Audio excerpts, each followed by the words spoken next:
So if I had to ask you all, if you're creative, I have a pretty good feeling that a lot of you would say, no, I'm not creative. And my answer to you would then be, no, you're wrong. You are creative. You're all creative in your own individual ways, just in different ways, but you're all equally creative, just as each other. And a couple years back, I was working with some kids, and I came with a new mind hack that I'm going to present to you today. And I want all of you to leave today feeling that you've been empowered with a little bit more creativity. Because some of you, if I gave you a sheet of paper and the task to create something interesting, a lot of you would just go ahead and start folding it into like an origami lizard or something. And some of you would stare at it for hours and hours and hours, and then finally just sheepishly draw a little smiley face. I'm so ashamed.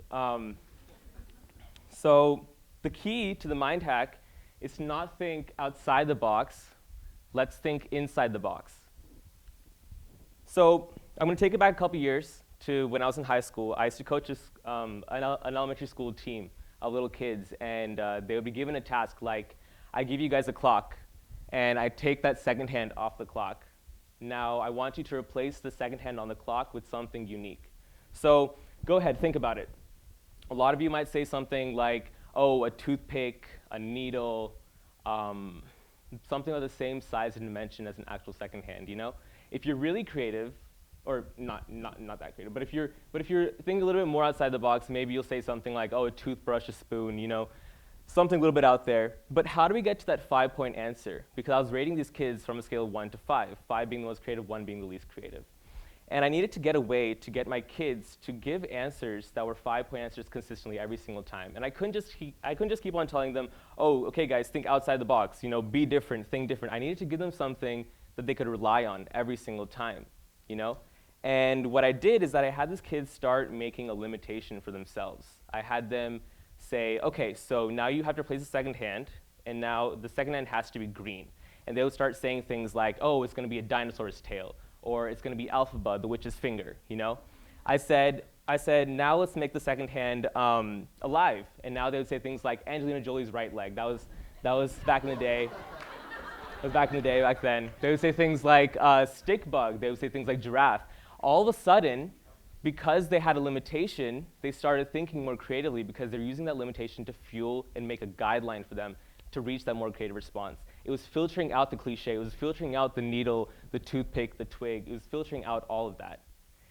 And that really brings me to my point. The box strategy, which I now call it, is the entire idea is that you want to think inside the box.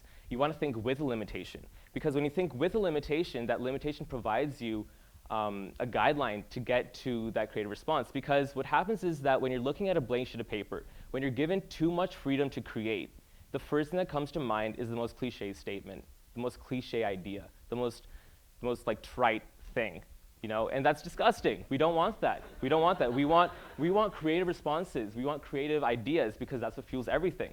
And the way to get that is to not drown in a sea of possibilities. It's to get on a boat, and that boat should be your limitation. So today, like when you're thinking about ideas, when you're thinking about responses, think with the limitation. Just try that out. And this box strategy is not new. We've seen this again and again. We've seen it in history. We've seen it in art. And a great example is in 1970, we had the Apollo 13 space mission. And what happened, this is a really famous story. What happened is the astronauts were up there in space. They were supposed to orbit the moon, and they had to abort the mission. And the reason is the carbon dioxide tanks were round. And the carbon dioxide tanks, 2 of them, malfunctioned. And the replacement cartridges were square. So it was literally a case where they had to find a way to put a square peg into a round hole, you know? And they only had a couple hours. The carbon dioxide was starting to get saturated inside the cockpit. And the astronauts could have died. They only had a couple hours. So engineers back at the John F. Kennedy Space Center here in Florida had to find a way to fit this square peg into a round-shaped hole using nothing but the materials that were already on the spaceship. Nothing but the materials that were already on the spaceship was the creative limitation in this case. They created this square thing that has that tube. They called it a mailbox rig. And they would not have been able to come to that conclusion. They would not have been able to come to that new innovative idea using nothing but plastic bags and cardboard boxes and duct tape. They wouldn't have been able to make that innovation if they hadn't had that creative limitation, which was the limited amount of tools or limited amount of supplies on the spacecraft. And because of that, they were successful. The astronauts made it back. So the box strategy to save lives. It has.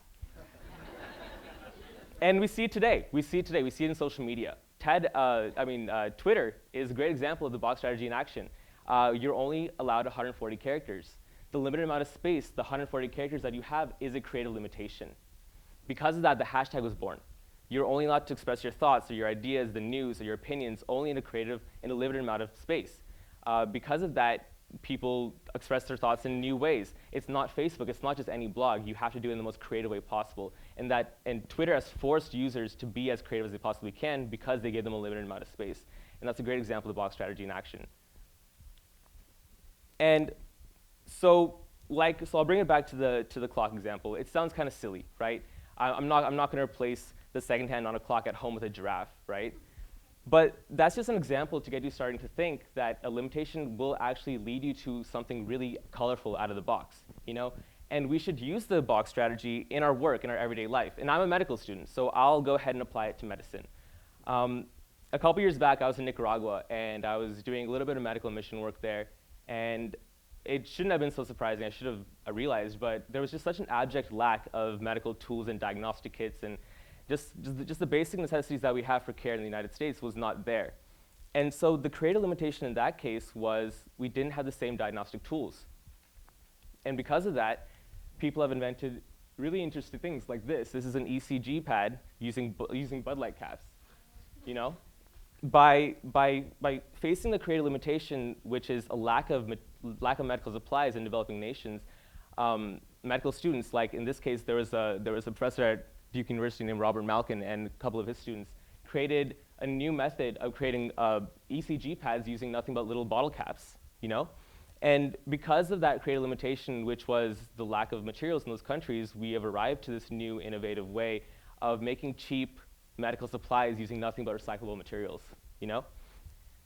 So I charge you all with the box strategy. Place creative limitations on yourself. Make the challenges you see more challenging.